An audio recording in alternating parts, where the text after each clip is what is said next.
Right, we're back to doing this portrait in egg tempera, and the first thing I'm going to do, because the tracing is quite faint, maybe a bit too faint really, maybe I should have used a different pigment like black or something, but I'm going to just reinforce the tracing with a brush using egg tempera. I've got my reference drawing over here, and I've got, which will help me if I get lost in the tracing, and I've got my tablet with a sort of image here that I can use as well if I want to get some other further information, but I might not need that for quite a while. And I've got a rough version I've done of the colour.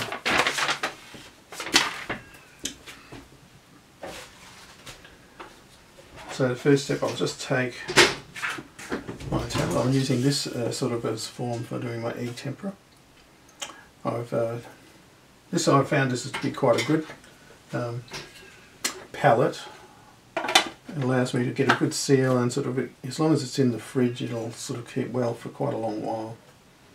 You can't keep it perhaps more than a week, but generally it's pretty good. Unfortunately, it's not very strong, so it's not the greatest design. I'll do this in, I'll do it in a red. I don't want to, it doesn't really matter too much about the colour. I'm going to, but I just don't want too much conflict with the actual painting on top.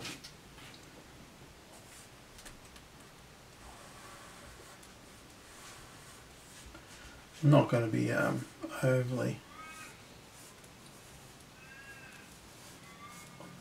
accurate anymore.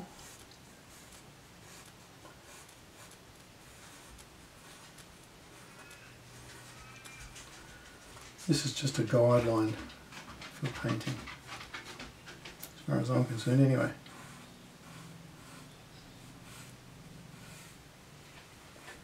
Now I can already see that there's quite a few problems with the drawing that I'm not really happy with. So I'll probably end up correcting a few things in any case. You can correct quite a bit in egg tempera reasonably easily. Sometimes it can get difficult.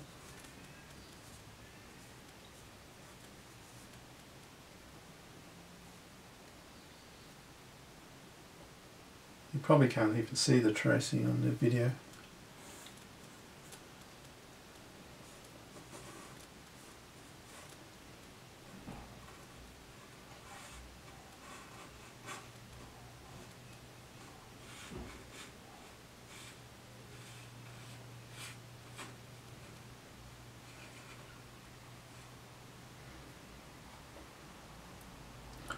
It's quite a fine brush really, but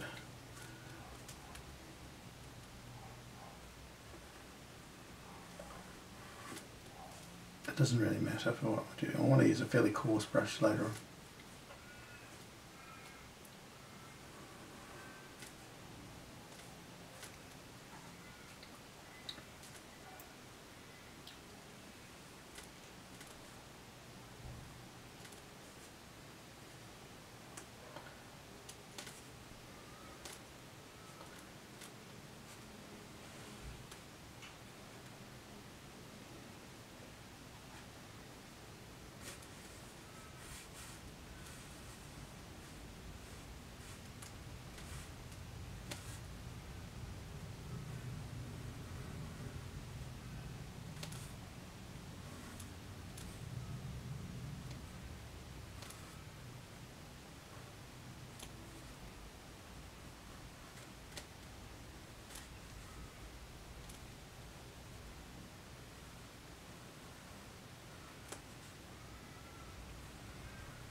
Remember, some of these are just like shadow areas, indicate, like for instance along here is indicating a shadow.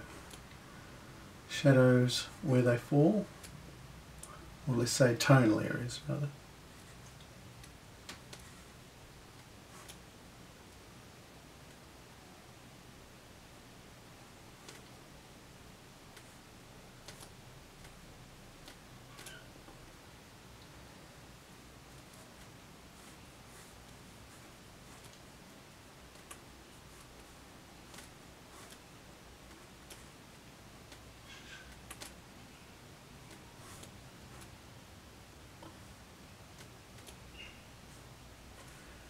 When I've done this, just putting in the tracing so that I can see, I might have a look at it and see how to redraw a bit.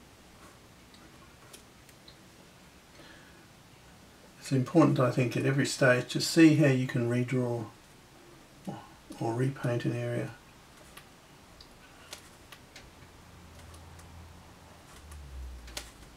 So, you know, just in order to improve the qualities of things.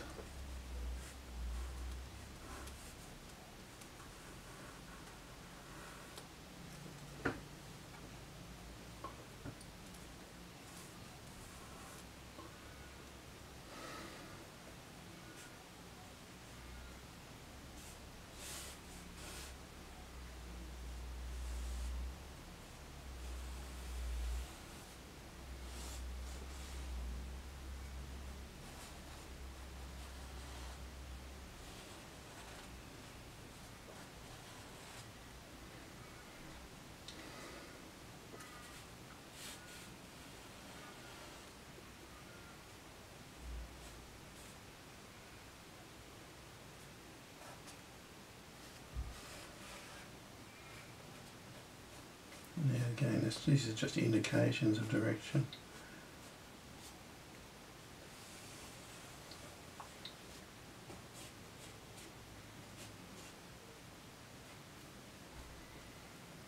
Yeah.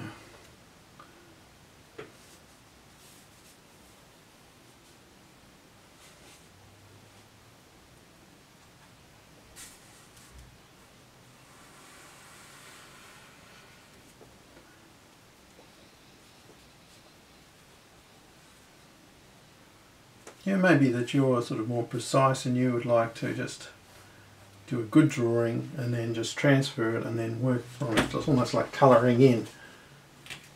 Because to a degree, you know, a lot of painting is just colouring in when you do it this way.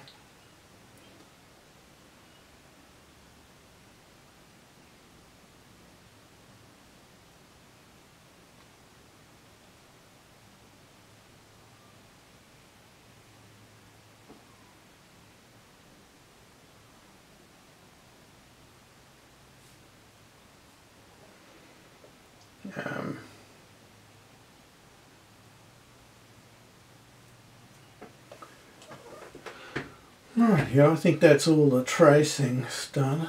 As you can see, there's not a huge amount there, but it's easy enough to work on. What I might do though is to now work into the background. I'll use this as a reference, and I'll put this up on the side of the video so you can see. I'll probably use a different brush. Behind one.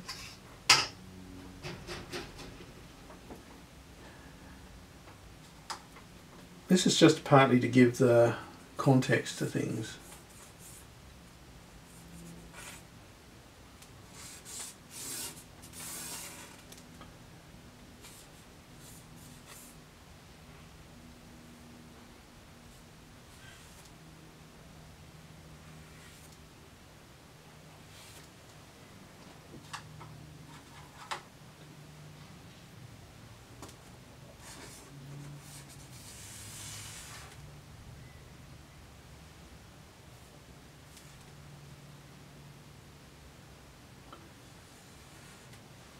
It can be quite abstract, I think, the background, but it gives a feeling of dimensionality to things. Like as if this is in the foreground and there's a background, And I'll probably do this background in a much more loose way and without any real development.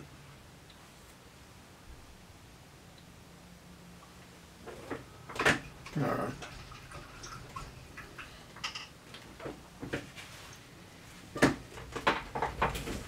That's good. I might actually begin I might actually begin in the background because it's sort of not such a crucial area to worry about. No, I might just start by giving some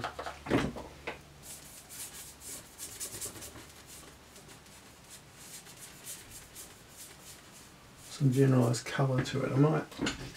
I'll wet the whole thing a little bit. That will help this stopping dripping too much. It just gives a little bit of more fluidity to the paint, and it's pretty good. With the egg tempera you can sort of dilute things enormously and still get sort of good adhesion. So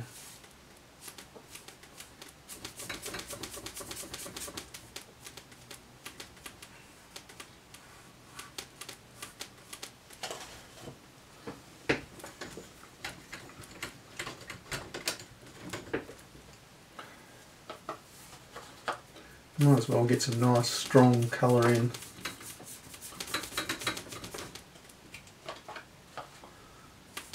This is just yellow ochre.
It's carbon black.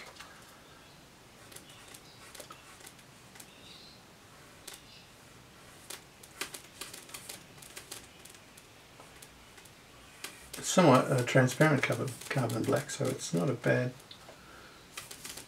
medium in egg tempera.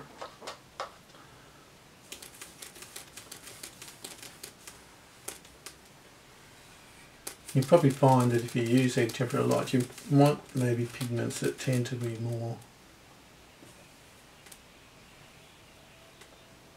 a little bit more transparent because they give you a bit more options. See this, how it's ripping a little bit? It dries quite quickly and you can't keep moving it around, so if you try to lift it, see how it rips in those bits when it reaches this stage. It's not so important at this point, but look, see how it lifts like that. It comes out in strange ways sometimes.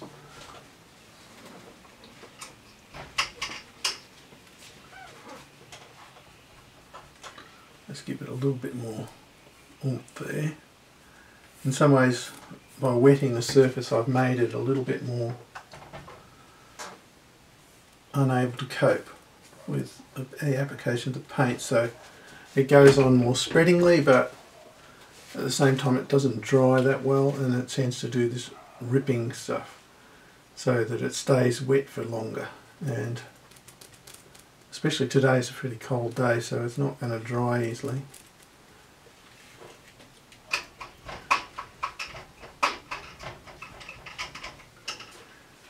Anyway, that's a sort of like a sort of start on the background. It's just to give me some guidance and some background colour to build up on. But all these textures in here can be nice.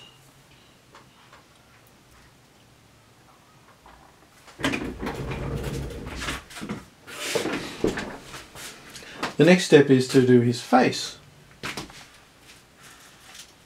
might do a little bit of drawing, I think, with a brush. I'll use a small chisel brush, I think. And I'll take I might use a blue. Just a little bit. I just want to emphasise some things. And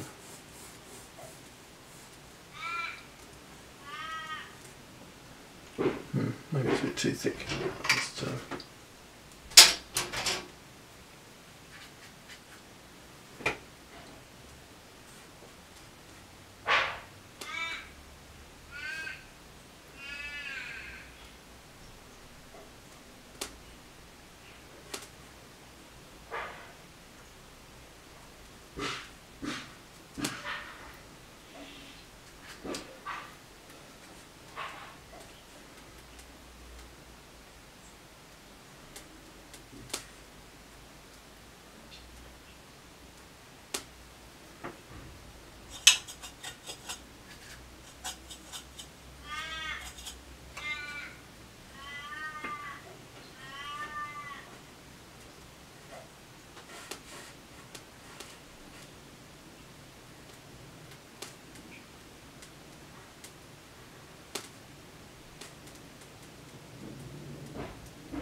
I don't necessarily want to spend a lot of time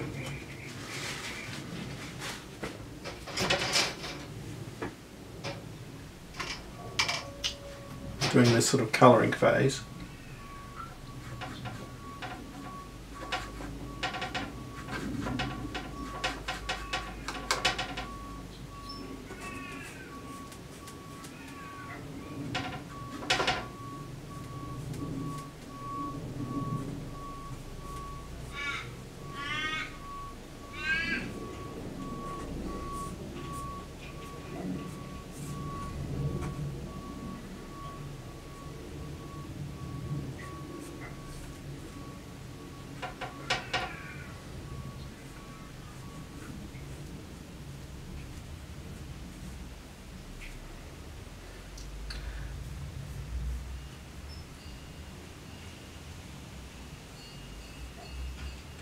I'm partly going to emphasise the fact that there's sort of three areas pretty much on the head.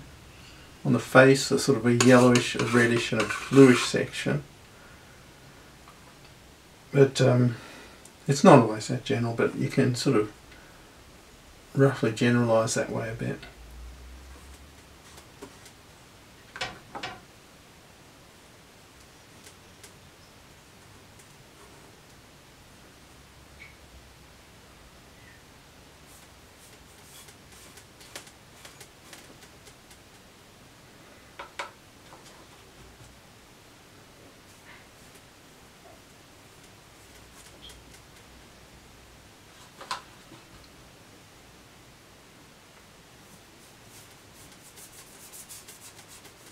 This is not about getting the tonality right, really.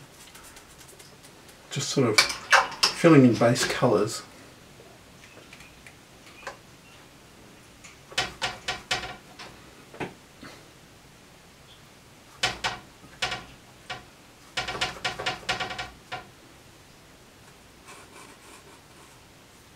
You can sort of see why I need extra ability to see the sort of the tracing now.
I'm going to just do the hair in a sort of generalised dark, because it's got an underlying darker tone, and I can sort of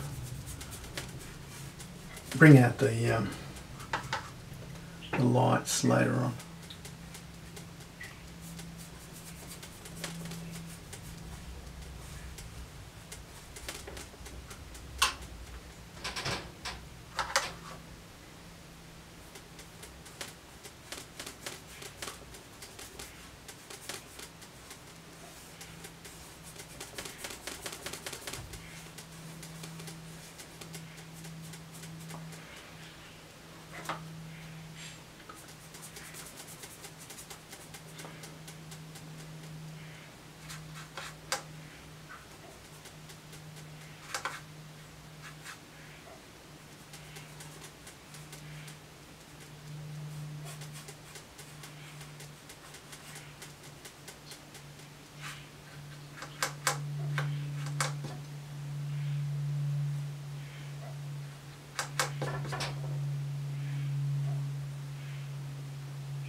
Can look very patchwork, I reckon, at this stage, but that's quite nice.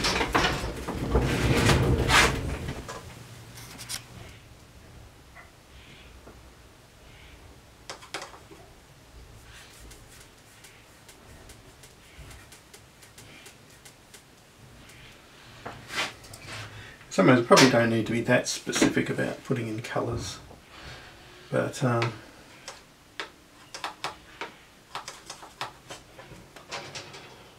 it has a nice effect, I think. Being a little bit quicker doing these bits.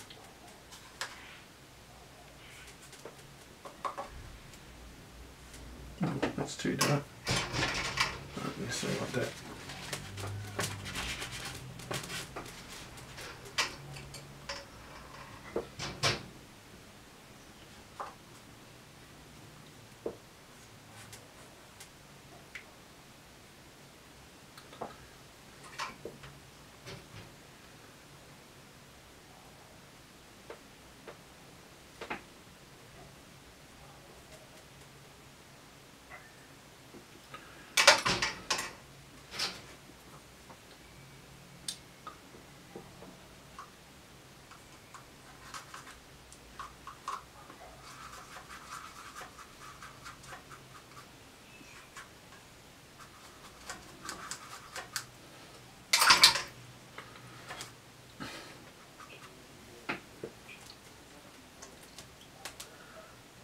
You can sort of see you can lean your hand on the board.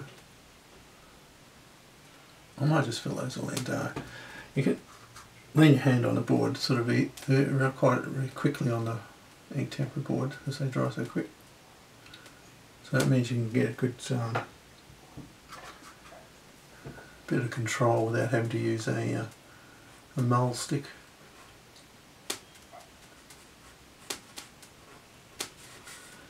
I'm just doing a little bit more drawing again.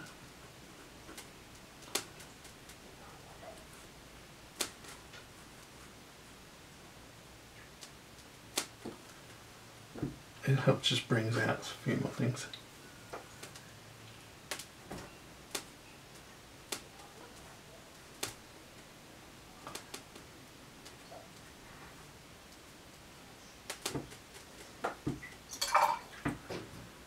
You should block in the jumper, I think.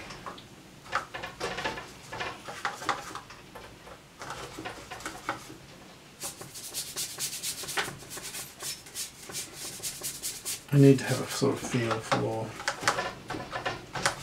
the general colouring and tonality overall so that we can proceed.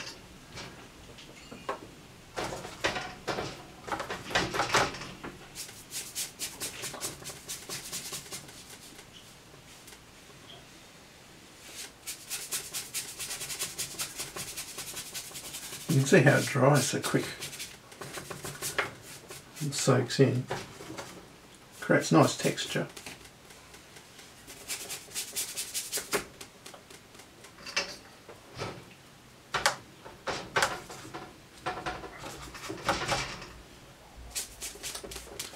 I'm using raw umber at the moment. And a bit of black, a bit of carbon black. Creates a lovely green.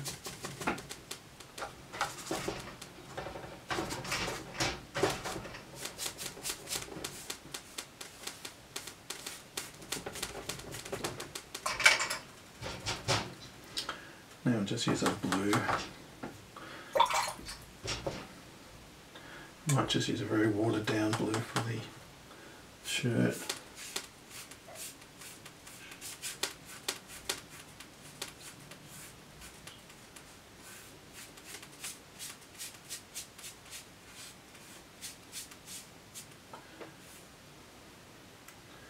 And maybe more intense blue shadow areas.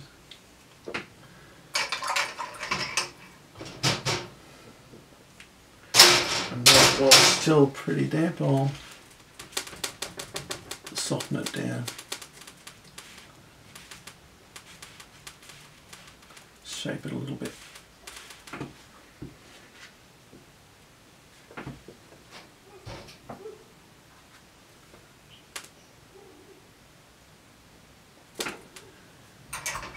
Right, so the picture is pretty much covered, but now what I might do, while it's still dampish In fact, I can ensure it's a little bit more damp by spraying it.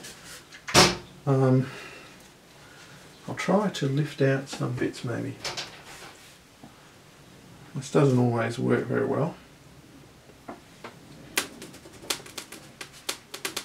I just want to lift out some highlights. Because it's just like watercolour, it works best if you can retain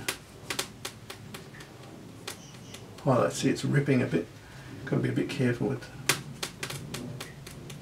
As I was saying, it works best if you can retain highlights in places directly from the undersurface, the gesso in this case. It comes off pretty easy, but it sort of tears and sort of damages reasonably easy too. So, but it won't make much difference because we're going to paint over it. So, what we mainly are asking for is just to be able to get a certain lift to it.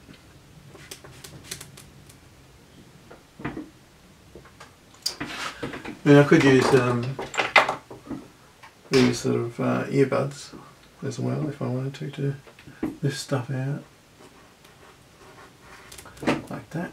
So even in the eye, it's not that you have to lift out highlights like this though. In the eyes,